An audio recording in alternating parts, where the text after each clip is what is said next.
So the documentary that ends at the number 1 position on my top 5 list is one which probably among the top 5 has been talked about the list in the zeitgeist or in the social media ecosystem.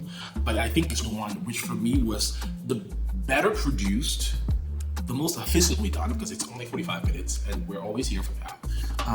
And has the ability and covers a subject matter which I think is the most impactful subject matter of 2024 and has the ability and will be the most important subject matter in the next 10 to 20 years. The documentary that I'm talking about is called AI and the Future of Us, an Oprah Winfrey exclusive or an Oprah Winfrey special.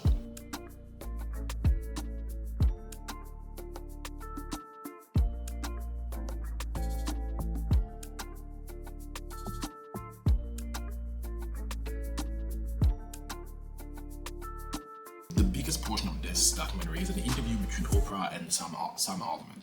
And Sam Altman is one of the founders and the CEO of OpenAI, which, in my opinion, is the most consumer-facing AI company today. If you think about like AI that has already been transformative in the year 2024, I think OpenAI, with ChatGPT and all the other functionalities that they offer, has had the biggest impact today, and I think would probably continue to release the most useful, productive tools for society going forward. And so she interviews Sam Altman, she interviews Marquez, who is kind of a YouTuber who reviews a lot of technology online. And she also interviews regular people to get their thoughts about AI, their really like layman thoughts about AI, which I thought was also interesting. But I'm going to take a little more time on this particular documentary because I'm going to review it in a very particular format. What I'm going to do is I'm going to be pulling up some clips from that documentary. The segments that I believe had the most impact while I was watching it. And I'm going to use those clips to give you my thoughts on it, basically. So the first clip I want to show is Oprah is asking Sam Altman about the idea of trust. Because of course, a lot of regular people don't understand technology. They are starting to understand the possible impact of that technology.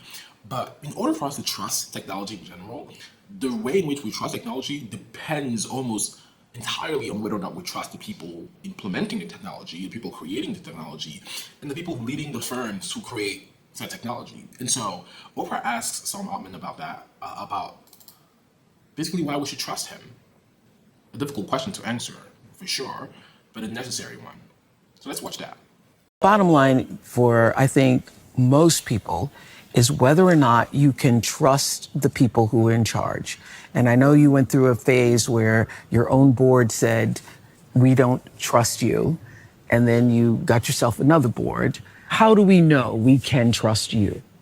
So the bar on this is clearly extremely high. The best thing that we can do is to put this technology in the hands of people, talk about what it is capable of, what it's not, what we think is going to come, what we think might come, give our best advice about how society should decide to use this, say when we think it's important to not release something, which we also might get wrong, and build up that trust over time. But it is clear that this is going to be a very impactful technology, and I think a lot of scrutiny is thus super warranted.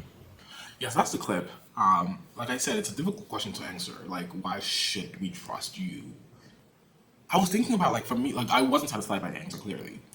But I was thinking about, like, what else would how do you even answer a question like that? And I think the thoughts I had was, like, the only way I would have come from this question thinking, from his answer thinking he answered it correctly, is if he had a track record of past implementation of past ethical implementation of technology, and that he could point to and say, look, I implemented A, B, C, and D, and I tried my best to implement them ethically and to make sure that society was ready to regulate that technology. The whole ecosystem of the founder in America is around the idea of youth. And so once you get to something as big as this, like Facebook or whatever else, there's a big infusion of youth there. So it also comes with inexperience. So you can't really ask him to show his past experience, because this is probably someone who spent most of his life working on this one thing. And so he doesn't necessarily have a track record of other things that he's implemented for us to show, for us to believe that he's going to push for this to be implemented ethically. And so the only thing we have to rely on here is our gut feeling. When you're looking at him talk, when you're looking at him answer this question, does that give trust for you? And so when I was looking at it, I was thinking, I think he wants everything about him, the way he talks, the cadence of his speech, the speed at which he talks, wants to emanate trust. He wants you to trust him. And maybe that's the reason why I don't. Because I feel like there's the attempt to be trustworthy kind of takes away from the authenticity of the person. I don't see the person. I see a very well presented, almost a caricature of a person, or like something that is very well designed. And I think we usually see the same thing with Mark Zuckerberg. The only founder we don't really see it with is Elon Musk, but I don't even think that doesn't make me trust him more. But I think the best way to explain this is, like I said, he looks like someone who people would trust, but I don't want to trust him. And so the best way for me to explain this is, like, he looks almost like a cult leader to me. He looks like someone who a crowd would follow. And I don't want to be like, that sounds too negative, but that's kind of the closest thing that's what the vibe I get when I hear him speak. But also, who else do I know? Who else do you know? Who else does anybody know who has the skills, the experience, and the leadership abilities, combining all those with authenticity and everything to be able to do the job he's doing today? I don't know anyone. So why am I judging him so harshly? I don't know, because like, do I know anyone who would have the skills and the trustworthiness more than he does? Do you? All right, let's go to the second clip. And this clip, Oprah is asking him how he would want the industry or the technology to be regulated. If you were in charge of regulations, what kinds of regulations, what kinds of boundaries, what kinds of restrictions do you believe should be put in place? A partnership between the companies developing this technology and governments is really important. One of the first things to do, and this is now happening, is to get the governments to start figuring out how to do safety testing of these systems, like we do for aircraft or new medicines or things like that. And then I think from there, if we can get good at that now, we'll have an easier time figuring out exactly what the regulatory framework is later. Who do you speak with in the federal government? We speak with a lot of people in the executive branch, and then dozens of people fairly regularly in Congress. There's a new AI Safety Institute in the US that we work with. I personally probably have some conversation with someone in the government every few days. Every few days? Yeah. And what are y'all talking about? What the US needs to do to lead here, how we're going to build enough data centers, how we're going to deal with chips and where those chips are produced, and make sure that geopolitically we have a good strategy there, how to think about safety for AI and how the government should test it, how to think about collaboration with other governments, what the economic impact of this is going to look like, how the government should be using this, all that. All right, so that was a clip. Okay, off the bat, let me tell you what I don't like about the answer. But the idea of, not even just the idea, the phrasing he used of the partnership between the private sector and the public sector. Because I've worked in corporate America a long time and I've worked in privately held firms my whole life, I've heard that language so many times. And that language has nothing trustworthy about it for me. Here's why. The idea of a partnership, like the simple idea that someone who is creating something has a heavy hand in the implementation of the regulation of the thing that they are creating, creates an ethical gray area. It's not really ethically gray. It's just a bad idea. The issue with that is the problem that we get confronted with is that the public sector or the regulators don't understand the technology and maybe don't even have enough power and enough people to be able who understand the technology to be able to regulate the technology well enough. There's an imbalance in terms of how you paid in the private sector versus the public sector that pulls all the talent toward the private sector. And so the public sector really almost now needs the talent from the private sector to be able to create the regulation. But the problem is the incentives that exist around privately held companies are profit driven. All the incentives are profit driven. And if you're talking about like a stock that is publicly traded, like a company that has a public stock, then like it becomes even, the incentives are even more anchored around profitability. And if then you get the opportunity to regulate yourself, you regulate yourself based on your primary incentive, which is profitability. And how do I make money? How do I make enough money from this? How do I guarantee that I will keep making a boatload of money from this? And so you create a semblance of regulation to please the public without having real protection for society. And I think that's what I'm scared of. Again, like I have to reiterate here, I don't know how best to answer this question. I'm not him. I don't lead something that is as transformational as he is. So like, how do we even answer a question like that?